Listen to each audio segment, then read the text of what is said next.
সমবেত মুসলিম কেরাম, সূরাতুল বাকারার 120 নম্বর আয়াত আপনাদের খেদমতে তেলাওয়াত করেছি। প্রিয় নবী মুহাম্মদ রাসূলুল্লাহ সাল্লাল্লাহু আলাইহি ওয়াসাল্লামের মুখ নিঃসৃত অসংখ্য হাদিস থেকে ছোট্ট একটি হাদিস শরীফ তেলাওয়াত করেছি। এর আলোকে আমাদের আজকের খুতবার বিষয় নৈতিকতার উজ্জীবন ও মানবতার অনুশীলন। নৈতিকতার উজ্জীবন ও মানবতার অনুশীলন এই শিরোনামে খুতবা দেওয়ার প্রয়াস পাবো। সুবহানাকা লা ইলমা লানা ইল্লা মা আল্লামতানা ইন্নাকা আনতাল আলিমুল হাকিম। সম্মানিত উপস্থিতি, নীতি নৈতিকতা আমাদের মধ্য থেকে অনেকাংশে হ্রাস পেয়েছে। জীবনের প্রতিটি দিক ও বিভাগে আমরা নীতি নৈতিকতার লালন কয়জন করছি, তার সাথে চলাফেরা করলে, ব্যবসা বাণিজ্য করলে, লেনদেন করলে তাহলে বোঝা যায় আমরা কয়জন নীতির অনুসরণ করছি, নীতিকে লালন করছি, ইনসাফকে বিজয়ী করছি। বাহ্যিকভাবে আমরা অধিকাংশ মানুষই ভদ্র মানুষ। উপর দিক থেকে লেভেলটা আমাদের খুবই সুন্দর লেভেল, মুসলমানদের লেভেল চমৎকার লেভেল, কিন্তু ভিতরগত দিক থেকে আমাদের বহু মানুষ এমন হিংস্র, এমন উগ্র, যেটা তার সাথে চলাফেরা করলে, লেনদেন করলে, ব্যবসা বাণিজ্য করলে, বৈষয়িক জীবনের যে কোনো কার্যকলাপে জড়িত হয়ে গেলে দেখা যায় নীতি নৈতিকতা আমাদের একদম তলানিতে পৌঁছে গিয়েছে। শুধু আমাদের ঘরে নয়, ঘরে বাহিরে, সমাজে, দেশে, এমনকি প্রবাসে, সর্বত্র আজকে নীতি নৈতিকতা ভুলুণ্ঠিত, পরাজিত।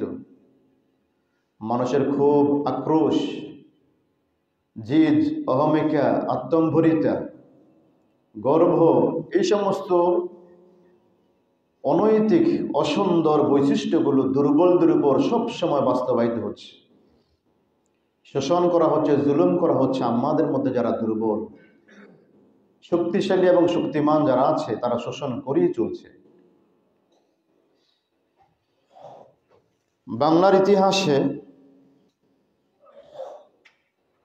যে গণতান্ত্রিক আমাদের দেশ, সেই সাথে বিশ্বের বহু দেশে এইভাবে শাসিত হচ্ছে।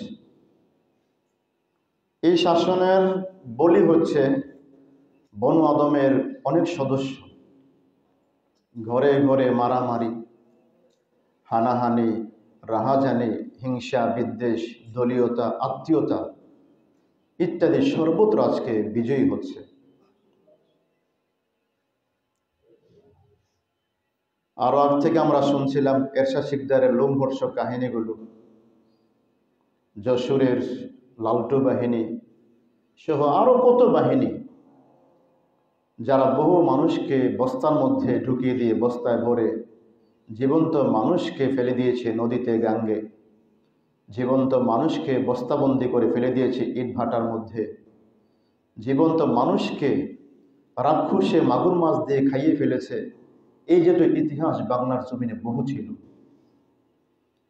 এবং এই সমস্ত ইতিহাসের সৃষ্টি করেছে বহু মানুষ, এবং তাদের দোসররা আজ পর্যন্ত নানান জায়গাতে সন্ত্রাস সৃষ্টি করেই চলছে। আন্তর্জাতিকভাবেও আমরা দারুণভাবে কোণঠাসা হয়ে পড়েছি। মুসলিম মিল্লাত তাদের এমন একটি সংবিধান আল্লাহ পাক দিয়েছেন, যে সংবিধানের কাছে আত্মসমর্পণ করলে, যার কাছে বশ্যতা স্বীকার করলে, যার নিয়মকানুন মেনে চললে এই জাতি, এই উম্মত সমস্ত জাতির উপর ছড়ি ঘুরানোর কথা। সমস্ত জাতি তার কাছে মাথা পেতে দিবে, সমস্ত জাতি তার কাছে বশ্যতা স্বীকার করবে। কিন্তু আমাদের মধ্যে বহু রাষ্ট্রপ্রধান, বহু দলনেতা চাটুকারিতায়, পদলেহনে আশ্বস্ত হচ্ছে, পদলেহনে বিশ্বাসী, কাপুরুষের মতো আমরা আজকে জীবন ধারণ করছি। আমরা ইমানি চেতনাকে হারিয়ে ফেলার কারণে অন্যদের অনুগ্রহ পুষ্ট হয়ে বাঁচতে চাই। অনুগ্রহ পুষ্ট মুসলিম জাতি কেন হবে? মুসলিম জাতির কাছে অন্যান্য জাতির অনুগ্রহ পুষ্ট হবে, যে কথাগুলো হাদিস প্রমাণ করে।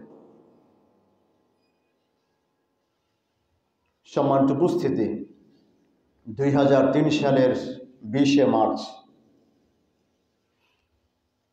মার্কিন যুক্তরাষ্ট্রের ঘৃণ্য খলনায়ক, ঘৃণ্য রাষ্ট্রপ্রধান জর্জ ডব্লিউ বুশ নিরীহ ইরাকের উপর হামলে পড়েছিল। ইরাকিদের উপর হামলে পড়ে একের পর এক বোমার আঘাতে ইরাককে জর্জরিত করে ফেলেছিল। 9 এপ্রিল 2023 এই 18-19 দিনে ইরাককে জর্জরিত করে ফেলেছে। সর্বশেষ ইরাকের বাগদাদ সহ অন্যান্য নগরী মার্কিনীদের দখলে চলে গেল। কোথায় মার্কিন যুক্তরাষ্ট্র, কোথায় ইরাক?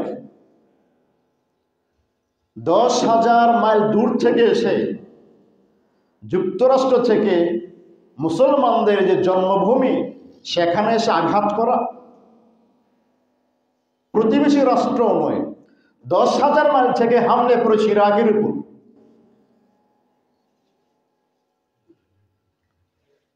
বারোশো 58 খ্রিস্টাব্দে চেঙ্গিস খার ভাতিজা হালাকু খা ইতিহাস যারা পড়েছেন, হালাকু খা বিধ্বস্ত করেছে, ধ্বংস করেছে ইরাকের বাগদাদ নগরীকে। শুধু ধ্বংস করে নাই, জলজন্ত মুসলিম হত্যা করেছে 40 লক্ষ। ধ্বংসযজ্ঞ চালিয়েছে একাধারে 40 দিন। একাধারে 40 দিন হত্যাকাণ্ড চালিয়ে এক নাগারে 40 লক্ষ মুসলমান পৃথিবী থেকে বিদায় করেছে। 40 লক্ষ মুসলমান হত্যা করেই তারা শেষ হয়নি। প্রাচীন সভ্যতার লীলাভূমি বাগদাদে ছিল ইতিহাস ঐতিহ্যের জ্ঞান সমুদ্রের ভান্ডার।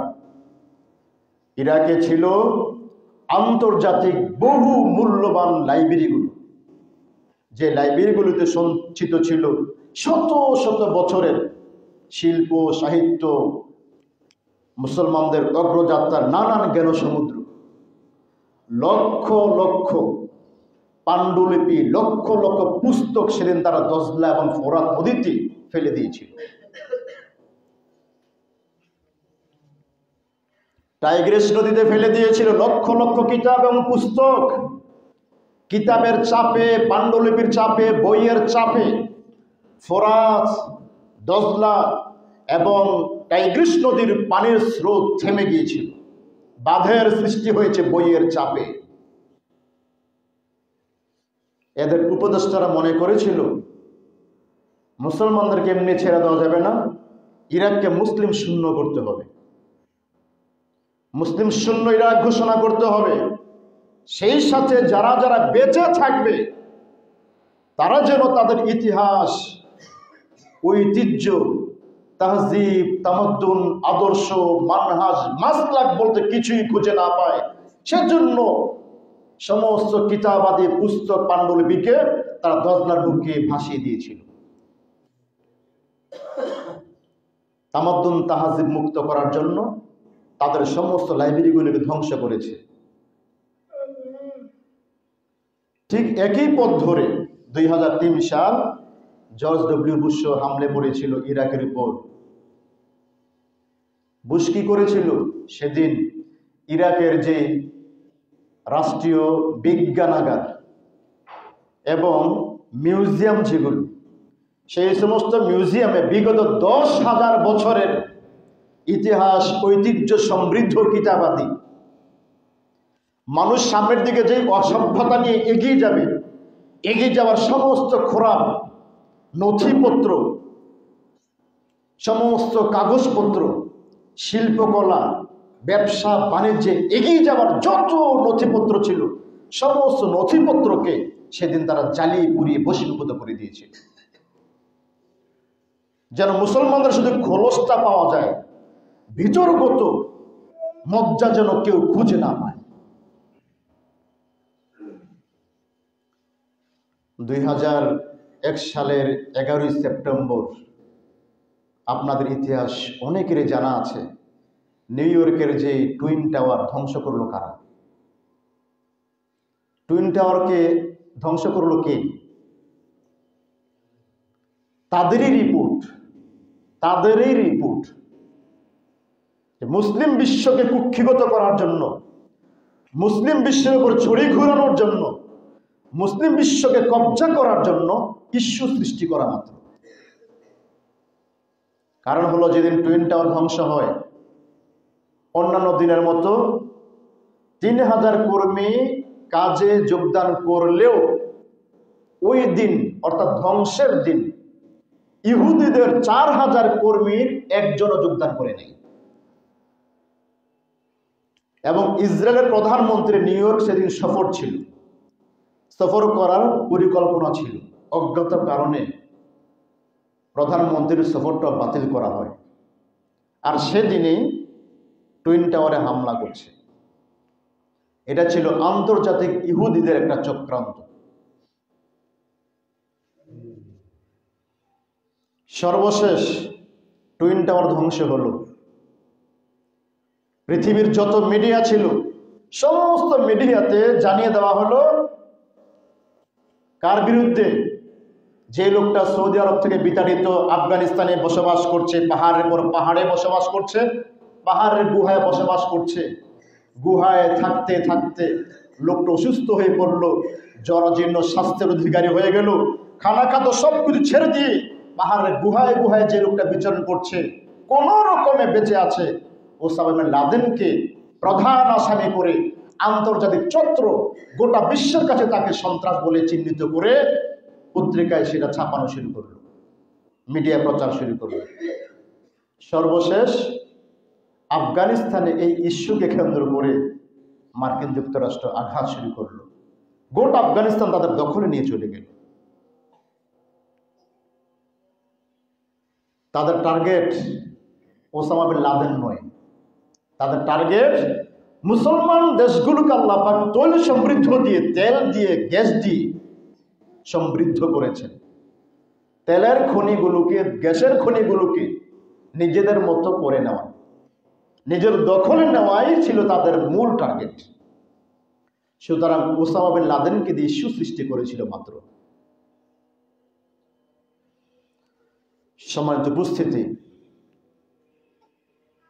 1442 হিজরি, 92 হিজরি, 1492 খ্রিস্টাব্দ, স্পেনের রাষ্ট্রনায়ক রাজা ফার্ডিন্যান্ড এবং তার স্ত্রী রানী ইসাবেলা, কি ঘটনা ঘটিয়েছিল সেদিন। মুসলমানরা এত শক্তিশালী জাতি হওয়ার পরও তারা কেন অন্য মানুষের মদত পুষ্ট হবে, অন্য মানুষের সাহায্য পুষ্ট হবে?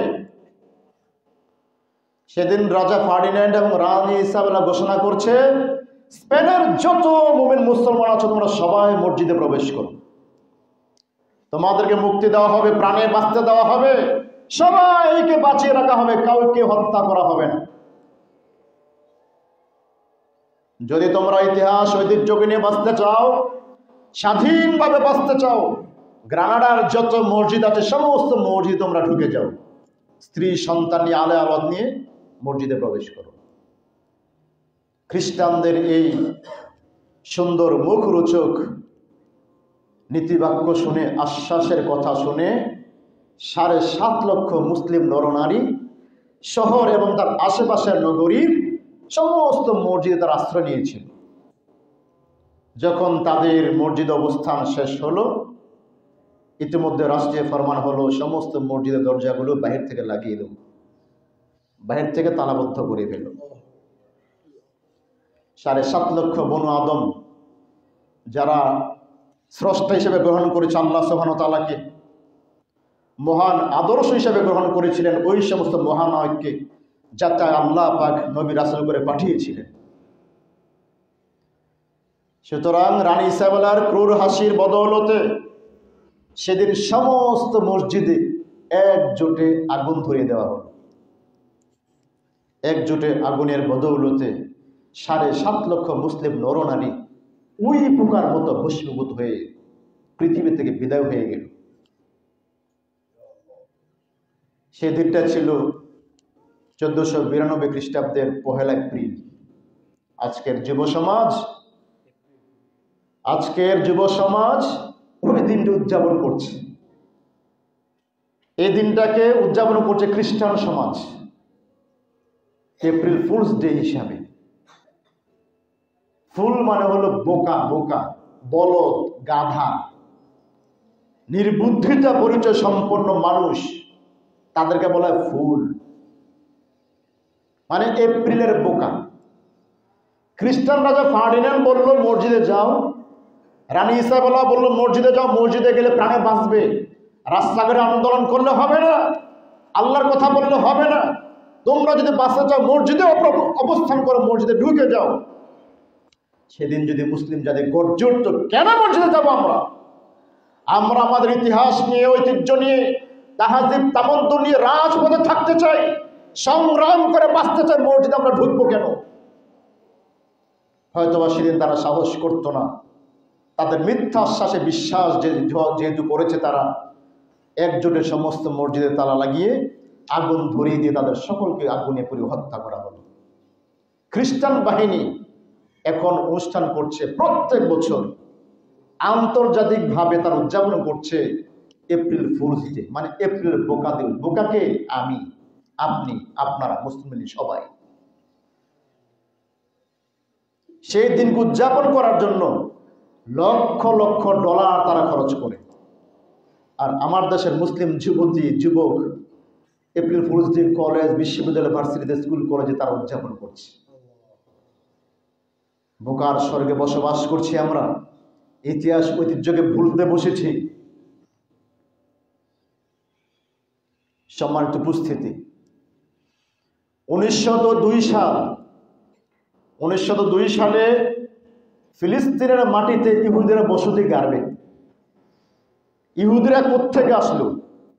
রাশিয়া থেকে ইহুদিদেরকে বিতাড়িত করেছে। রাশিয়ার মাটিতে ইহুদির স্থান নাই, রাশিয়াতে ইহুদের ঠাঁই হয় না। রাশিয়া জেনেছে তোমরা তোমাদের ধর্ম পালন করতে, রাশিয়া থেকে বের হয়ে যাও, কোথাও হয়ে যাবে, বের হয়ে যাও তোমরা। রাশিয়া থেকে তাদেরকে বের করে দেওয়া হলো। কোথায় যাবে? সর্বশেষ ইহুদি ঐক্য পরিষদ তৎকালীন সময়ের সুলতান আব্দুল হামিদ দ্বিতীয়ের কাছে প্রস্তাব পেশ করেছে, আমরা ফিলিস্তিনে বসবাস করতে চাই, ফিলিস্তিনে বসবাস গাড়তে চাই, আপনার অনুমতি চাচ্ছি আমরা। আব্দুল হামিদ দ্বিতীয় পরিষ্কারভাবে দ্ব্যর্থহীন কণ্ঠে জানিয়ে দিয়েছেন, যতদিন উসমানী খেলাফত পৃথিবীতে টিকে থাকবে, যতদিন উসমানী খেলাফত পৃথিবীতে থাকবে, ইহুদিরা কশ্চিন কালেও ফিলিস্তিনের মাটিতে বসতি গাড়তে পারে না, অসম্ভব। তখনই সম্ভব যখন উসমানী খেলাফত হয়ে থাকবে মানুষের জীবনের স্বপ্ন, তখনই সম্ভব, নচেত অসম্ভব। সুলতানের এই পরিষ্কার জবাব পেয়ে সেদিন খ্রিস্টানরা, ইহুদিরা ভিন্ন পথে হাঁটতে শুরু করেছে। পথটা কি? তারা ভাবলো ফিলিস্তিনে এভাবে ঢোকা সম্ভব নয়, ফিলিস্তিনে ঢোকা এভাবে সম্ভব নয়, সম্ভব তাদের বন্ধুরূপে ঢোকা সম্ভব, নচে সম্ভব নয়। তারা কি করলো? লেবাননের খ্রিস্টান লেখক এবং পণ্ডিত নাসিফ ইয়াজিজি, বিখ্যাত লেখক, এবং বর্তমুজা এবং সাথে আরো কয়েকজন বিখ্যাত লেখককে সাথে নিয়ে মধ্যপ্রাচ্যের কিছু যুবককে তারা হাত করলো। সেই সাথে মধ্যপ্রাচ্যের মুসলিম নেতাদের মধ্যে কয়েকটি মতবাদকে তারা চাপিয়ে দেওয়ার চেষ্টা করলো। কি? জাতীয়তাবাদ, সমাজবাদ, পুঁজিবাদ, গণতন্ত্র, ধর্ম নিরপেক্ষতাবাদ, এই সমস্ত মতবাদগুলো তারা সৃষ্টি করে মধ্যপ্রাচ্যের মুসলিম নেতাদেরকে বুঝাতে সক্ষম হয়েছে, যদি আপনাদের দেশে গণতন্ত্র চালু করতে পারেন, ধর্ম নিরপেক্ষতাবাদ চালু করতে পারেন, পুঁজিবাদ চালু করতে পারেন, সমাজবাদ চালু করতে পারেন, সুন্দরভাবে অতীতের চেয়ে আরো সুন্দরভাবে আপনার রাষ্ট্রটা চলবে। তো সুতরাং তারা এই বিষ টোপ দিয়ে দিল মুসলিম নেতাদের মধ্যে। পিছন থেকে তারা সাহায্য সহযোগিতা করতে শুরু করলো। ঘটনা হলো এই, কিছুদিন যেতেই তুর্কি এবং আরব জাতীয়তাবাদের সংঘাত শুরু হয়ে গেল। কারণ আমারও ভোটের দরকার, আপনারও তো ভোটেরই দরকার। আমি যদি আপনি এখানে দাঁড়িয়ে খুতবা দিই, আপনারও তো খায়স আছে, আমিও দাঁড়িয়ে খুতবা দিব। আমার সংসদের প্রয়োজন, আপনার তো প্রয়োজন। সুতরাং সংঘাত শুরু হয়ে গেল, ভাইয়ে ভাইয়ে মারামারি শুরু হয়ে গেল। ওই যে ফিলিস্তিনের সুলতান বলেছিলেন, ওসমানী খেলাফত যতদিন টিকবে ইহুদিরা ঢুকতে পারবে না আমাদের এই জন্মভূমিতে। সুতরাং যখন এই বিষ বাষ্প ছড়িয়ে দিতে থাকলো, মুসলমানদের ঘরে ঘরে, মধ্যপ্রাচ্যের ঘরে ঘরে মারামারি শুরু হয়ে গেল, তখন ওসমানী খেলাফত ভেঙ্গে টুকরো টুকরো হয়ে ওসমানী খেলাফত বিদায় হয়ে গেল 1924 সালে। এবার ছোট ছোট জাতীয়তাবাদী রাষ্ট্রে পরিণত হয়ে গেল অনেকগুলো। ওসমানী খেলাফত আর থাকলো না। সর্বশেষ 1948 সালে জারজ রাষ্ট্র ইসরায়েল সে রাষ্ট্রের প্রতিষ্ঠা লাভ করল। এরই ফলশ্রুতিতে 1948 সালে ইসরায়েল রাষ্ট্র প্রতিষ্ঠা লাভ করল। সম্মানিত উপস্থিতি, যুগে যুগে ক্ষণে ক্ষণে বারে বারে ওই সমস্ত চক্র আমাকে দিয়ে, আপনাকে দিয়ে, মুসলিম জাতিকে দিয়ে মুসলমানদেরকে ধ্বংস করার নীল নকশা তারা এঁকেছে। সেজন্য আল্লামা ইকবাল দুঃখ করে একটি মন্তব্য করেছিলেন, মুসলমানদেরকে নিয়ে দুঃখ করে একটা মন্তব্য করেছেন, ওয়াদামে তুমহু নাসারা তো তামাদ্দুন মে হুনুদ, এ মুসলমান হে জিনহি দেখে কে শর্মায়ে ইয়াহুদ। বিশ্বকবি আল্লামা ইকবাল তার একটা মন্তব্য, আরে মুসলমান, তোমরা মুসলমান, শুধু খোলসটা আছে মুসলমানের পোশাকে, আশাকে, কাপড়ে, চোপড়ে, তোমরা হলো খ্রিস্টান। সভ্যতায় তোমরা হিন্দু, ধর্মীয় অনেক অনুশাসন, নীতি নৈতিকতা তোমাদের জীবনে ঢুকে পড়েছে হিন্দুদের, পোশাক আশাক তোমাদের হলো খ্রিস্টানদের। তোমরা তো এমন মুসলমান, তোমাদের দেখলে আজকে ইহুদিরাও হাসে। সেজন্য 1936 সালে ইংরেজরা যখন বিদায় হচ্ছে, 36 সালে ইংরেজদের শিক্ষা বিষয়ক মন্ত্রী লর্ড মেকলে বিদায়ের সময় বলে গিয়েছিল, চলে গেলাম আমরা, আপনারা থাকেন। 190 বছর শাসন করার পর লেজ গুটিয়ে যখন তারা প্রস্থান করছে, আপনাদের আন্দোলনে, আহলে হাদিসদের আন্দোলনে যখন তারা লেজ গুটিয়ে বিদায় নিচ্ছে, তখন তারা বলে গেল, we must at present do our best to form a class who may be interpreters between us and millions whom we will govern, a class of person Indians in blood and color, but English in taste, in morals, in opinions and intellect. Lord Macaulay তের্তহীন কণ্ঠে জানিয়ে দিয়েছে, আমরা চলে যাচ্ছি, সমস্যা নাই, আমরা চলে গেলাম, কিন্তু আমরা আমাদের সর্বাত্মক চেষ্টা নিয়োজিত করব এমন একটি জাতি সৃষ্টির লক্ষ্যে, এমন একটি শ্রেণী সৃষ্টির লক্ষ্যে আমরা কাজ শুরু করব, যারা হবে রক্তে মাংসে ভারতীয়, কিন্তু বুদ্ধিতে, চিন্তা চেতনায়, নীতি নৈতিকতায়, আদর্শে, মানহাজে, মাসলাকে, তাহজিব তামাদ্দুন হবে ইংরেজ। ঠিকই তো, তাদের রেখে যাওয়া যে সংস্কৃতি, ওই যে তারা চালু করে দিয়েছিল 1924 সালে, গণতন্ত্র, ধর্ম নিরপেক্ষতাবাদ, জাতীয়বাদ, এগুলো তো আছেই, সাথে সাথে আন্তর্জাতিক ইহুদি খ্রিস্টানদের চালু করা অর্থনৈতিক আগ্রাসন, অপসংস্কৃতির আগ্রাসন ইত্যাদি আগ্রাসন আজকে আমরা জড়িত। এত আধুনিকই হয়েছি, ইসলামকে গোনার সময় নাই, ইসলামী আদর্শ মানার সময় নাই। তাদের আদর্শ মানহাজে মাসলাকে আজকে আমরা নিজেরাই শাস্তি শুরু করেছি। ইসলামের খবর নেওয়ার আজকে সুযোগ নাই, সময় নাই। সেজন্য আল্লাহ সুবহানাহু ওয়া তাআলা বলেছেন সূরাতুল বাকারার 120 নম্বর আয়াতে, ওয়ালান তারদা আনকাল ইয়াহুদ ওয়ালান নাসারা হাত্তা তাত্তাবিআ মিল্লাতাহুম। ওহে ওহে আমার বান্দারা, শুনে রাখো, ইহুদি খ্রিস্টান কোনো দিন তোমার প্রতি খুশি হবে না। যতক্ষণ না তুমি ইহুদি হয়ে যাও, খ্রিস্টান হয়ে যাও, ইহুদিদের ধর্মকে মেনে না নাও, এরা খুশি হবে না, হবে না, হবে না। এরা লেগেই থাকবে তোমার পিছনে, ওরা আছে তোমার পিছনে সব সময়। যার কারণে 1924 সালে লর্ড ম্যাকলে শিক্ষা ব্যবস্থাকে দুটি ভাগে বিভক্ত করেছে। সংঘাত কোথা থেকে লক্ষ্য করেন? 1924 সালে শিক্ষা ব্যবস্থা দুটি ভাগে বিভক্ত হয়েছে। আজকে কলেজে কারা পড়ে? কিন্ডারগার্টেনে কে পড়ছে? হাই স্কুলে পড়ে কে? উচ্চ বিদ্যালয়ে পড়ে কে? ভার্সিটিতে পড়ে কে? জবাব আপনাদের কাছে জানা আছে। এবার কওমি মাদ্রাসায় কে পড়ে? কেজি মাদ্রাসায় কে পড়ে? অথবা রাষ্ট্রীয় পরিচালিত যে মাদ্রাসাগুলো কে পড়ছে?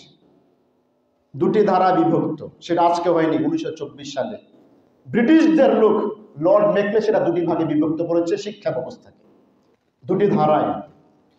তারা বলল, মাদ্রাসা যারা পড়তেছে তারা মাদ্রাসায় পড়বে, বিজ্ঞান নিয়ে, গবেষণা নিয়ে, বৈষয়িক জীবনের কিছু থাকবে না, শুধু ফিকা, মাসআলা মাসাইল, হাদিস, কোরআন নিয়ে তোমরা থাকো।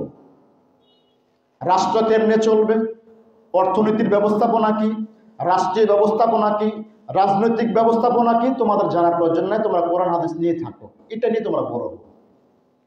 এদিক দিয়ে স্কুলে কলেজে যারা লেখাপড়া করবে, তোমাদের বৈষয়িক লেখাপড়ার পাশাপাশি রাষ্ট্রীয় শিক্ষার, ব্যবসায়িক শিক্ষার, নীতি নৈতিকতা বিবর্জিত যত ব্যবস্থাপনা আছে সমস্ত ব্যবস্থাপনা দেওয়া হয়েছে এই ধারাতে।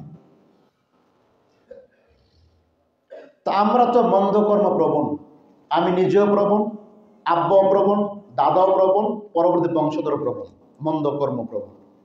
সবাই তো চায় আমি দুনিয়াবী শিক্ষা শিক্ষিত হব, চমক লাগিয়ে দিব দেশবাসীকে, বড় বড় প্রকৌশলী হয়ে, বড় বড় ইঞ্জিনিয়ার হয়ে আত্মীয় স্বজনের মধ্যে নাম করে ফেলব, বিশালভাবে ডক্টর হয়ে যাব, বিশাল মানের ডিগ্রি অর্জন করার জন্য বিদেশে চলে যাব, নাম করে দিব, দেখিয়ে দিব আত্মীয় স্বজনকে, দেশবাসীকে।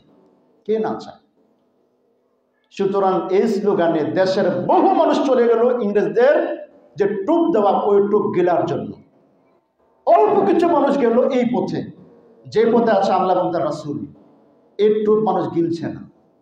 যার কারণে আজকের মাদ্রাসাগুলো বিরান হয়ে যাচ্ছে, ছাত্র শূন্য, ছাত্রী শূন্য, শিক্ষার্থী শূন্য। আর এই টুপটা গ্রহণ করার জন্য, বৃষ্টি গ্রহণ করার জন্য, আমি, ছেলে, মেয়ে 14 গোষ্ঠী গ্রহণ করার জন্য আজকে সদা তৎপর। এই টার্গেট এখন থেকে না, ইংরেজদের লক্ষ্য। সেজন্য দ্বিমুখী ব্যবস্থাপনাকে যতদিন পর্যন্ত একীভূত করা না যাবে, মাদ্রাসা হোক, কলেজ হোক, বিশ্ববিদ্যালয় হোক, শিশু শ্রেণী থেকে শুরু করে 10ম শ্রেণী পর্যন্ত ধর্মীয় শিক্ষা, নৈতিক শিক্ষা বাধ্যতামূলক যতদিন না করা হবে, এই জাতির আমূল পরিবর্তন অসম্ভব। দ্বিমুখী শিক্ষা ব্যবস্থাকে সম্পূর্ণরূপে উড্ড করে নিয়ে কোরআন সুন্নাহ মাফিক 10ম শ্রেণী পর্যন্ত চালু করে এবার প্রত্যেকের মেধা অনুযায়ী প্রকৌশল হতে চান, পথ আছে আপনার। ডক্টর হতে চান, পথ আপনার জন্য খোলা। কি হবেন? 10ম শ্রেণীর পর আপনি আপনার মেধা অনুযায়ী আপনি বিভাগগুলোকে পরিবর্তন করতে পারেন। এই আঙ্গিকে যতদিন শিক্ষা ব্যবস্থাকে পরিবর্তন করা না যাবে, নীতি নৈতিকতার সংঘাত আমাদের মধ্য থেকে উত্তরণ সম্ভব নয়। তার মধ্যে আমাদের জীবন বলি হবে অজস্র। মার্কিন যুক্তরাষ্ট্র তার জন্মের পর থেকে কমপক্ষে 175 থেকে 180টি দেশে প্রত্যক্ষ এবং পরোক্ষভাবে রাষ্ট্রীয় সন্ত্রাসের শিকার করেছে। সন্ত্রাস তারা চালিয়েছে। হিটলারের নাম আপনারা শুনেছেন, মুসোলিনির নাম শুনেছেন, নির্শির মতবাদকে বাস্তবায়ন করার জন্য হিটলার এবং মুসোলিনি লক্ষ লক্ষ বনু আদমকে হত্যা করেছে। কার্ল মার্কসের নাম শুনেছেন আপনারা। কার্ল মার্কসের যে থিওরি এবং নীতি আদর্শ, সেটা বাস্তবায়ন করার জন্য চীন এবং রাশিয়াতে লক্ষ লক্ষ বনু আদমকে হত্যা করা হয়েছে। মার্কিন যুক্তরাষ্ট্র এই যে জাপানের হিরোশিমা নাগাসাকিতে আণবিক বোমা নিক্ষেপ করে লক্ষ লক্ষ বনু আদমকে হত্যা করেছে। ঠিক সেই হত্যার বলি হচ্ছে আজকে আমরাও। সেজন্য আল্লাহ সুবহানাহু ওয়া তাআলা বলছেন সূরা আলে ইমরানের 83 নম্বর আয়াতে, আফা গায়রা দীনিল্লাহি ইয়াবগুন ওয়া লাহু আসলামা মান ফিস সামাওয়াতি ওয়াল আরদি তাওআ ওয়া কারহা। তোমরা কি ইসলামকে বাদ দিয়ে অন্য কোন আদর্শ চাও নাকি? অন্য কোন আদর্শ তোমাদের কি পছন্দ? ইসলাম পছন্দ না হয়ে, ইসলাম গ্রহণ না করে অন্য কোন আদর্শ তোমাদের পছন্দ নাকি? তালাশ করছো নাকি? ওয়ালাহু আসলামা মান ফিস সামাওয়াতি ওয়াল আরদ তাওআ ওয়া কারহা। অথচ আসমানের নিচে জমিনের উপরে যত মাখলুকাত আছে, যত সৃষ্টি আছে, গাছ গাছালি সহ পশু পক্ষী সবাই এক আল্লাহর বশ্যতা স্বীকার করেছে। তোমরা কি চাও? তোমাদের কোরআন দিয়েছি, নামি দামি সংস্কৃতি দিয়েছি, সভ্যতা দিয়েছি, এগুলো তোমাদের আজকে ভালো লাগছে না। যার ফলশ্রুতিতে আজকের ইহুদি খ্রিস্টান চক্র মুসলমানদের বিরুদ্ধে উঠে পড়ে লেগেছে। নীতি নৈতিকতাকে বর্জন করে মুসলমানদেরকে কোণঠাসা করার জন্য, গলা টিপে হত্যা করার জন্য সদা সর্বদা লেগে আছে। আর আমরাও তাদের দৃষ্টি গ্রহণ করার জন্য হা করে তাকিয়েছি, কখন টুপ দিব আমরা, কখন গিলব। একের পর এক রাষ্ট্র তারা শেষ করছে। সর্বশেষ গাজা, ফিলিস্তিন, এই সমস্ত দেশে কি না করলো, কত শিশু নারী পুরুষকে হত্যা করলো। সর্বশেষ আল্লাহ পাক হয়তো সহ্য করতে পারলেন না, তাদের ক্যালিফোর্নিয়াকে, তাদের বহু ভূমিকে আল্লাহ পাক জ্বালাতে শুরু করলেন, জ্বলতে থাকলো। নিয়ন্ত্রণহীন আগুন যেন বলে দিচ্ছে, যতদিন পর্যন্ত আল্লাহর কাছে ধরা না দিয়ে বশ্যতা স্বীকার না করবে ইসলামের কাছে, ততদিন তোমাদেরকে জ্বালাতেই থাকবো। হয়তো আগুন সেই কথাই বলছে। সম্মানিত সুধী মণ্ডলী, আল্লাহ সুবহানাহু ওয়া তাআলা বলছেন অভিযোগ নাই অন্য কারোর ব্যাপারে। সূরা শূরা 42 নম্বর আয়াতে আল্লাহ বলছেন, ইন্নামাস সাবিলু আল্লাযীনা ইয়াজলিমুনান নাস ওয়া ইয়াবগুনা ফিল আরদি বিগাইরিল হক। অন্য কারোর ব্যাপারে কোনো অভিযোগ নাই, কোনো শিকায়েত নাই, ওজর আপত্তি নাই কারোর ব্যাপারে। কেবল অভিযোগ তাদের ব্যাপারে যারা সন্ত্রাস করে, মানবাধিকার লঙ্ঘন করে, মানুষের ঘুম হারাম করে, জুলুম নির্যাতন করে। অভিযোগ কেবল তাদের বিরুদ্ধে। ইন্নামাস সাবিলু আলাল্লাযীনা ইয়াজলিমুনান নাস, মানুষের উপর যারা জুলুম করে, নিষ্পেষণ করে, অত্যাচারের স্টিম রোলার চালায়, অভিযোগ তাদের বিরুদ্ধে। যারা পৃথিবীতে সন্ত্রাস চালায়, ওয়ায়াবগুনা ফিল আরদি বিগাইরিল হক উলাইকা লাহুম আযাবুন আলীম, তাদের জন্য রয়েছে মর্মন্তুদ শাস্তি। আল্লাহ পাক চাইলে বহু কিছু করতে পারেন, শুধু আগুন দিয়ে শাস্তি দিচ্ছেন একাংশকে, মাত্র একাংশকে শাস্তি দিচ্ছেন। করোনা ভাইরাস এসে আল্লাহ পাক জানিয়ে দিয়েছেন একাংশ নয়, চাইলে গোটা পৃথিবীকে আল্লাহ পাক তালাবদ্ধ করে ফেলতে পারেন। প্রতিটি মানুষকে ঘরে ঘরে বন্দী করে রাখতে পারেন, প্রতিটি মানুষকে আল্লাহ অবরুদ্ধ করে রাখতে পারেন। আল্লাহ পাক এখনো আছেন, সতর্ক বার্তা ক্ষণে ক্ষণে আমাদের জানিয়ে দিচ্ছেন মাত্র। তাই চলুন আমরা আমাদের স্বকীয়তা বজায় রেখে, তাজিব তামুদ্দুনকে বুকে রেখে, মানহাজ মাসলাককে হাতে নিয়ে, সর্বশ্রেষ্ঠ সংবিধান আল কোরআনকে হাতে নিয়ে গর্জে উঠি লিল্লাহে তাকবীর বলে। আমরা আমাদের ঈমানি চেতনাকে বুকে ধারণ করে কোরআন সুন্নাহর কাছে বশ্যতা স্বীকার করে ব্যক্তি জীবন থেকে শুরু করে সার্বিক জীবনে কোরআন সুন্নাহর বিধান অনুযায়ী আমাদের জীবনকে পরিচালিত করি, তাহলেই সম্ভব। আল্লাহ রাসূল সে কথা বলেছেন, লা ইয়াবকা আলা যুহরিল আরদি বাইতুল মাদার ওয়ালা ওয়াবার ইল্লা আদখালাহু আল্লাহু কালিমাতুল ইসলাম বিইজ্জি আজিজিন আও যুল্লিল যালিল।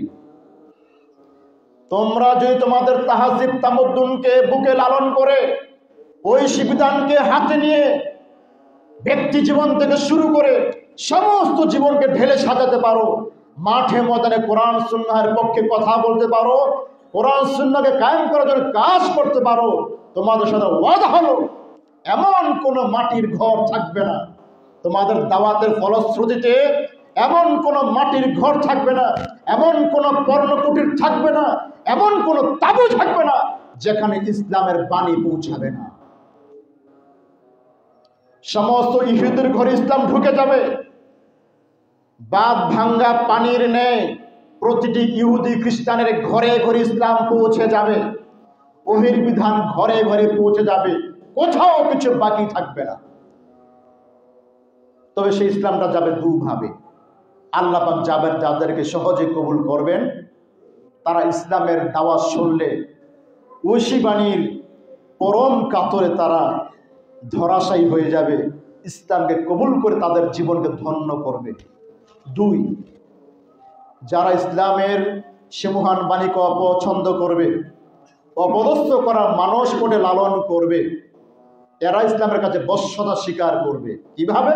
চতুর্দিকে মুসলমান আর মুসলমান, চতুর্দিকে ঘরে ঘরে ঘরে বাইরে রাস্তায় সব দিকে মুসলমান, আমি একা ইহুদি, পাশে দুই একটা খ্রিস্টান, কি করবো আমরা তখন?